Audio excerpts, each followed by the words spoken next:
नमस्कार दोस्तों, दीपक कुशवाहा आशुलिपि के चैनल पर आप सभी का स्वागत है।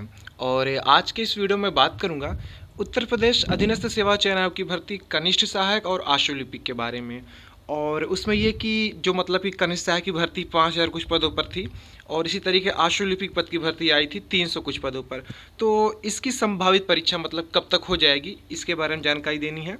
इसी के साथ ही आपकी एक भर्ती है कनिष्ठ सहायकों की ही 1262 पद पर, जिसके लिए कि ये अभिलेख सत्यापन मतलब कि डीवी होने वाला है अगले महीने से, इसी 3 तारीख से लगभग, ठीक है। तो इसके बारे में भी कुछ आपसे अनुरोध करना है, तो इसके बारे में भी आप लोग सुन लीजिएगा।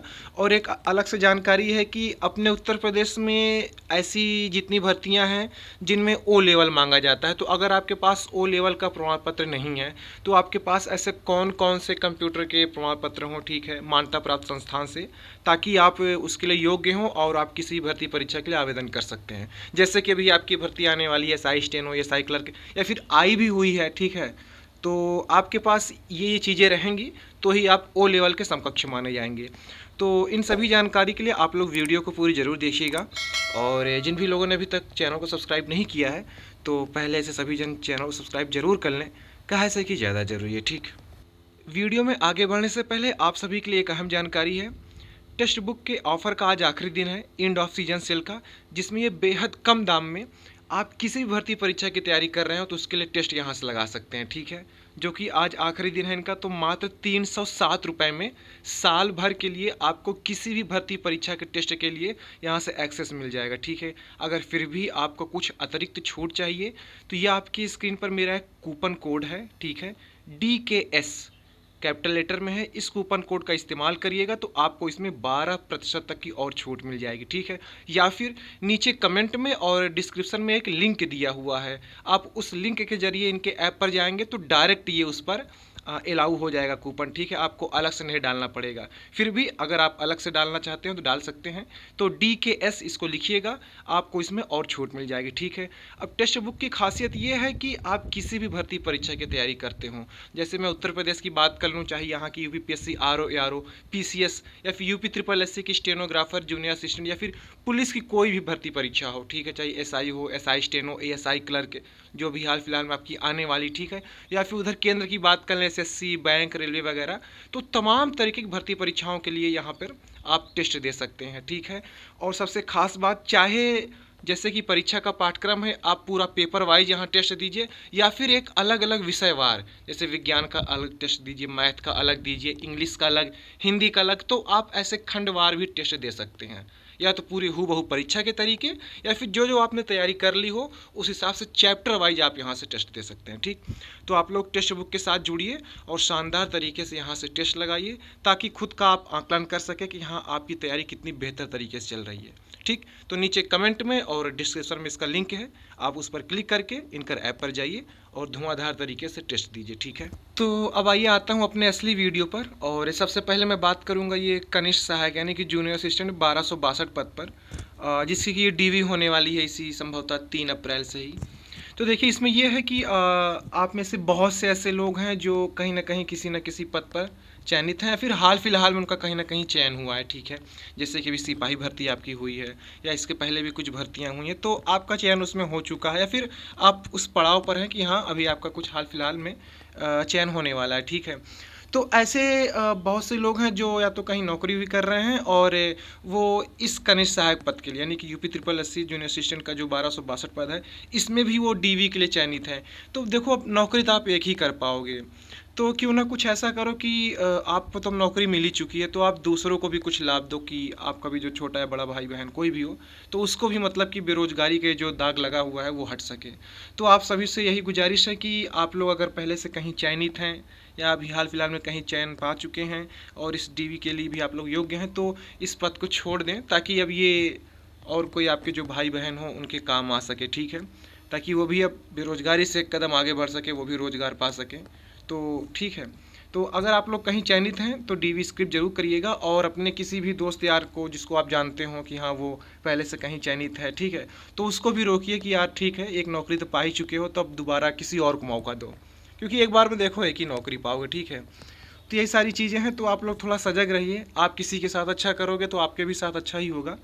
तो आप लोग ये काम ज़रूर करिएगा कि अब किसी और को ही मौका दीजिए ताकि वो भी एक नौकरी पा सके। ठीक, अगर आप 2000 ग्रेड पर कहीं और हैं तो जाहिर सी बात है जूनियर असिस्टेंट भी 2000 ग्रेड पे ही है, तो फिर कोई मतलब नहीं है, आप उधर ही नौकरी करिए। ठीक है, अगर आप सेंट्रल में हैं तो जाहिर सी बात है वहाँ आपको और अच्छा खासा वेतन मिलेगा, या फिर आप यूपी में ही कहीं किसी 2000 ग्रेड पेपर हैं तो फिर अब इसकी तो डीवी छोड़ ही दीजिए, कोई मतलब नहीं है। ठीक है, तो अब इतना आपका मतलब एक नैतिक जिम्मेदारी बनती है कि हाँ चलो ठीक है, अब आप एक नौकरी पा चुके हो तो किसी और को ही मौका दो। तो इतना आप लोग ज़रूर करिए किसी के लिए, तो अच्छा लगेगा। ठीक है, तो आप लोग डीवी स्किप जरूर करिए। ठीक है, और दूसरों को भी एक ये क्या कहते हैं मतलब संदेश पहुँचाइए कि हाँ वो भी ऐसा करें। ठीक है, तो ये बात हो गई डीवी स्किप की।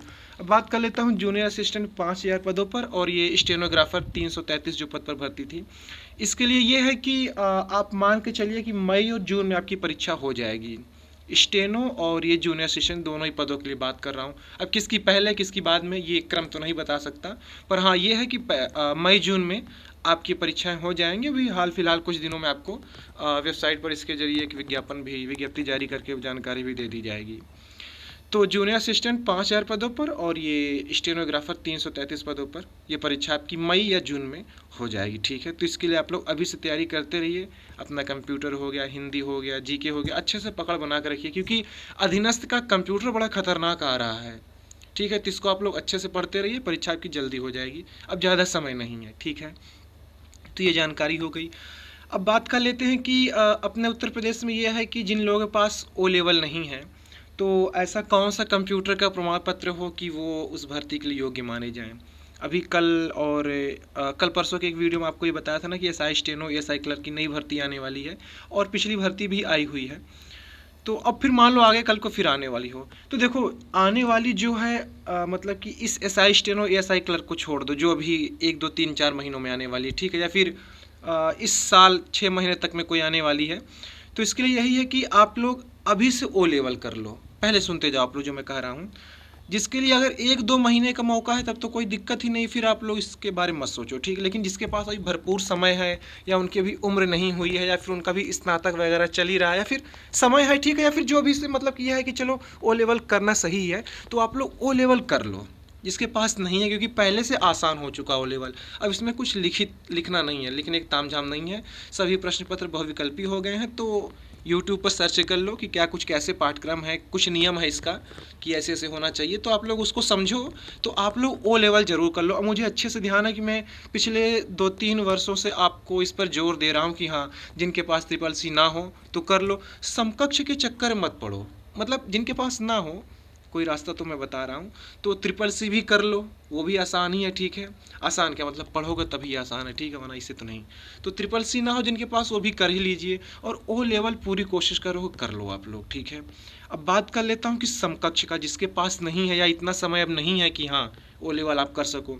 तो देखिए कि शासनादेश है 5 मई 2022 को जारी हुआ था। डॉक्टर देवेश चतुर्वेदी जो अपर मुख्य सचिव थे, ठीक है, तो इनकी तरफ से जारी हुआ था। इनका ये कहना था कि सीधे समझो मुद्दे पर आओ, बाकी क्या कुछ। ठीक, केंद्र सरकार या फिर राज्य सरकार की किसी बोर्ड, विश्वविद्यालय या फिर यूजीसी, एआईसीटीई या फिर नीलिट जो कि डोएक है, ठीक है, से मान्यता प्राप्त सरकारी अथवा निजी संस्था से कम 1 वर्ष की अवधि का ओ लेवल पाठ्यक्रम उत्तीर्ण हो। ठीक है, ये तो खैर ओ लेवल के बारे में हो गया। अब इसके समकक्ष में आप समझो, केंद्र सरकार या फिर राज्य सरकार, फिर वही दुनियादारी की किसी बोर्ड, विश्वविद्यालय वगैरह से मान्यता प्राप्त सरकारी निजी संस्था से 10+2 यानी कक्षा 12 के बाद कंप्यूटर में कम से कम 1 वर्ष की अवधि का निम्नलिखित कंप्यूटर का पाठ्यक्रम। अब निम्नलिखित में क्या है वो मैं बोलने जा रहा हूँ, तो ये चीज़ें आपके पास हों तो आप लोग ओ लेवल के समकक्ष माने जाएंगे। ठीक है, पहला DOAP यानी कि diploma in office automation and publishing, अगर इसका आपके पास सर्टिफिकेट है तो आप ओ लेवल के समकक्ष माने जाओगे। ठीक है, सरकारी होना चाहिए, फिर से कह रहा हूँ, अब चाहे वो निजी संस्था का ही क्यों ना हो, लेकिन अगर वो संस्था सरकार के द्वारा कहीं ना कहीं मान्यता प्राप्त है, या वो कहीं किसी से संस्था से संबद्ध है, तो भी वो माना जाएगा। निजी और सरकारी दोनों की बात चल रही है। ठीक है, दूसरा है कि DOMA यानी कि diploma in office management application, ADC advance diploma in computer, ADCA यानी कि advance diploma in computer applications, ठीक। फिर ADCH है, advance diploma in computer hardware. ऐसे ऐसे करके देखते जाइए, मैं कुछ शॉर्ट में नाम लेता जा रहा हूँ, फुल फॉर्म पढ़ूँगा काफ़ी लंबा हो जाएगा। ADCP, DCA, DCFA, DCS, DCTT, DIP, DISA, DISM, DIT, DST, DTP, MDCA, MDCISM, MDIT। अच्छा, ये ऐसा लग रहा है जैसे कि नहीं कि वो फसल में जो कीटनाशक कुछ इस्तेमाल करते हैं ना, कि उसका दवाइयों के नाम ऐसे ऐसे लग रहा है। खैर, फिर ये है कि ADI, ADP, ADSC, AITT या फिर PGDC, WD, ठीक। तो खैर ये सारी चीज़ें हो गई। इसके अलावा इनका कुछ ये कहना है कि अगर आपके पास 1 वर्ष की अवधि का PGDCA हो या फिर DCA हो तो भी आप इसके लिए योग्य हैं। समझिएगा, अगर आपके पास PGDCA है तो भी आप योग्य माने जाएंगे, DCA है फिर भी आप योग्य माने जाएंगे, ठीक है। और ये तब होगा या तो आप कक्षा 12 के बाद इस कोर्स को किए हो, किसको, PGDCA को या फिर DCA को, या फिर स्नातक के बाद आपने इसको किया हो, ठीक। तो ये मान्य है। फिर है कि यूपी डेस्को, उत्तर प्रदेश की एक वो पहल है। यहाँ से अगर आपने 1 वर्ष का DIT, ये छिड़काव वाला कोई वो नाम नहीं है खेत फसल में, DIT, diploma in information technology, एक कंप्यूटर पाठ्यक्रम है, अगर आपने ये किया हो, इसका सर्टिफिकेट आपके पास हो तो भी आप योग्य हैं, ओ लेवल के समकक्ष माने जाएंगे। अब कहाँ से हो ये सिर्फ और सिर्फ यूपी डेस्को से होना चाहिए, ठीक है। फिर है कि स्नातक स्तर पर एक विषय के रूप में कम से कम 1 वर्ष का कंप्यूटर साइंस या फिर कंप्यूटर एप्लीकेशन रहा हो। बाकी ऊपर मैंने जो भी आपको सारी चीज़ें बताई, ये सारी चीज़ें कुछ भी ना हो कोई दिक्कत नहीं, लेकिन आपने स्नातक किया हो और उसमें कंप्यूटर साइंस या कंप्यूटर एप्लीकेशन कोई एक सब्जेक्ट रहा हो 1 साल का, कम से कम 1 साल आपने उस चीज़ की पढ़ाई की हो तो भी आप योग्य माने जाओगे, ठीक है। फिर ये हो गया कि BSc IT से, MCA, BTech, ठीक है, ये सारी चीज़ें, या फिर A level, B level, C level अगर आपने कुछ किया है, फिर BCA, MSc cyber law and security, या फिर BSc में कंप्यूटर साइंस कंप्यूटर एप्लीकेशन एक विषय के रूप में आपने कम से कम 1 वर्ष ले लिया हो तो भी आप योग्य माने जाएंगे। तो ये इनका पूरा ब्यौरा है, ठीक है। इसकी PDF ये आपके स्क्रीन पर मेरा टेलीग्राम ग्रुप है, @Deepak PCS APS, जैसे आपके स्क्रीन पर लिखा हुआ है ऐसे हूबहू टेलीग्राम पर सर्च करिएगा, नीचे लिंक में भी दे दिया हूँ, वहाँ ये PDF आपको मिल जाएगी, देख लीजिएगा। अब आप कहोगे कि भैया इसमें से बहुत सी चीज़ें हैं जो आपके पास हैं लेकिन इस लिस्ट में नहीं है, तो देखो इसमें जो है तो मैं उसी की चीज़ की बात कर सकता हूँ, अब उसके अतिरिक्त आपके पास कुछ है तो मैं कैसे कह दूँ, ठीक है। अब ये वेरीफाई है इनकी तरफ से, तो यही वही सारी चीज़ें हैं, बाकी इससे इतर कुछ है। अच्छा, एक बात और, ITI का आपने नाम सुना ही होगा, ITI में कोपा का सर्टिफिकेट होता है, यानी कि computer operator and programming assistant. तो अगर ये भी आपके पास हो तो भी ये O लेवल के समकक्ष माना जाएगा। अब कोपा चाहे आप सरकारी ITI से या फिर प्राइवेट ITI से, सब मान्य है, ठीक है। तो कोपा भी अगर जिसके पास है तो आप इसके लिए योग्य हैं, ठीक है।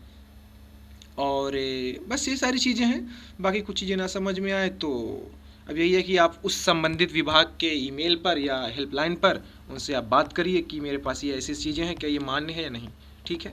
फिलहाल में इस PDF में जो शर्तें लिखी हुई हैं ये अगर आपके पास है तो आप इसके मानक के अनुरूप हैं और आप योग्य हैं, ठीक। तो ठीक है, वीडियो काफ़ी लंबी हो रही है और बस आज की इस वीडियो में इतना ही था। पूरा वीडियो देखने के लिए धन्यवाद। जय बजरंगबली।